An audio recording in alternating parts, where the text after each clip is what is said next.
Hello, I'm Senator Martin Heinrich. For those who are visiting for the first time, welcome to the land of enchantment. I'm sure you've already noticed the stunning scenery of the recently designated Organ Mountains Desert Peaks National Monument. I was proud to play a role in its designation, working alongside a broad coalition of stakeholders from the local community. I have no doubt that future generations will be grateful for the extensive and collaborative efforts to designate both the Rio Grande del Norte near Taos and the Organ Mountains Desert Peaks here in southern New Mexico as national monuments. These new BLM-administered national monuments will protect important cultural and natural resources for years to come and are already contributing significantly to the economy of the surrounding communities. With the rebranding of the National Conservation Lands, there has never been a better time to share the values and the resources the BLM helps to manage.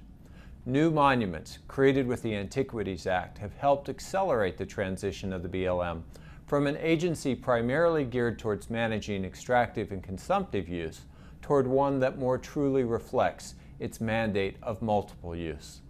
And this has truly been a job creator.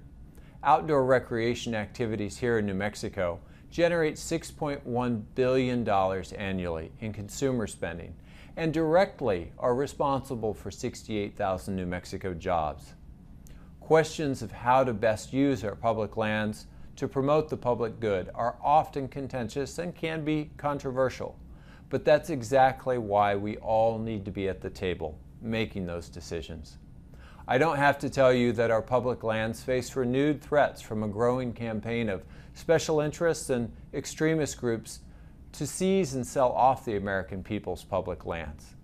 As the instigators of the attack on the Malheur National Wildlife Refuge begin to face trial this week, I sincerely hope that they will see consequences for their dangerous actions. When the federal government does not fulfill its duty in prosecuting violations of the law, individuals are emboldened to further defy the law. When you use armed intimidation to take over lands and property that belong to the American people, that's not taking back anything, it's just stealing. New Mexico is home to many national forests, monuments, refuges, and other public lands. My constituents serve as park rangers and wildlife biologists, volunteer in visitor centers, and routinely hunt, fish, and camp with their families on these public lands.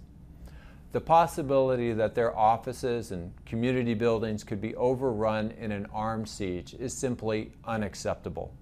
And the idea that these lands should be transferred to states or private auctions is equally concerning. Proponents of land transfer bills who have popped up in the state legislatures across the West argue that states are better equipped to manage the West's natural wonders than the United States Forest Service or the Bureau of Land Management. But what they don't say is that their proposals would raise the possibility that some of these lands would be turned over to the highest bidder and that Western taxpayers would be saddled with the costs of overseeing the rest. This would result in a proliferation of locked gates and no trespassing signs in places that have been open to the public and used for generations, and would devastate outdoor traditions like hunting, camping, and fishing that are among the pillars of Western culture and a thriving outdoor recreation economy. I am working on the Senate Energy and Natural Resources Committee to defend and enhance our nation's public lands. Last year, I secured a 3-year extension of the Land and Water Conservation Fund and celebrated the designation of the new Columbine-Hondo Wilderness in northern New Mexico.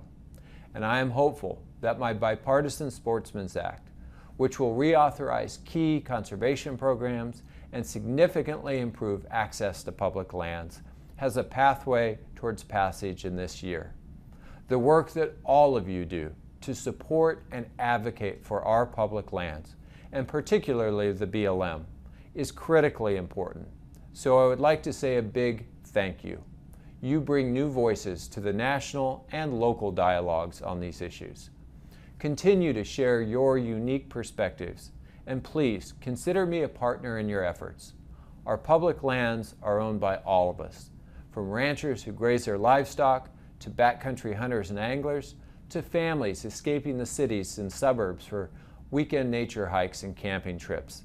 If we can all work together to tell the stories and promote the benefits of our uniquely American public lands, I'm confident our natural, cultural, and historic resources will be there for our children and their children to enjoy and use for decades to come.